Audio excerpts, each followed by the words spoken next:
Ito mga ka-COC ko dyan, mga bro. I-try natin i-attack itong kaparehan natin TH12, Okay. Ito yung mga troops natin nasa baba, okay. Okay, nawala, okay yan. I-try natin i-attack. Sige. Ayan na, bitawan muna natin yung mga special troops.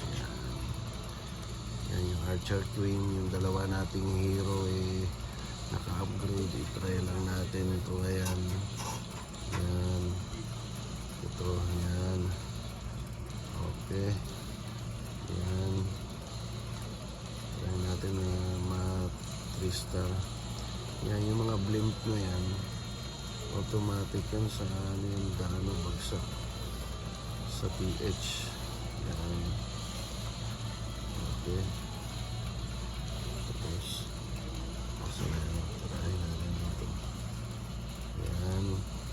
Ang pampabuhay. Tapos may natira pa tayong rage. Ibagsak na natin dito para matira itong Inferno Tower na ito. Naka 2-star na po tayo dyan. Tingnan natin yung sitwasyon kung maka 3-star tayo. Okay. Yan. Okay. Tingnan mo. Yan. Okay. Yan, 3-star nga tayo. Medyo malakas laban. Yan. Yan, konti na lang natira sa kanya. 79% as of now. 1 minute and 39 seconds. Ayan, na 3-star natin to mga katropang COC. Ayan. Ayan o. Ayan. So, practice lang tayo ng practice. Ayan.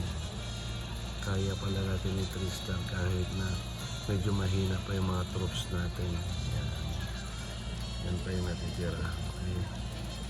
Ito pa yung natira niya rito. Ayan, meron pa siya dito mga natitira mga elixir miner, tsaka isang gold, tapos yung isang niya barracks niya. Yan nakuha na. Okay, so 100% tayo mga katropang COC. Ito yung mga reward natin.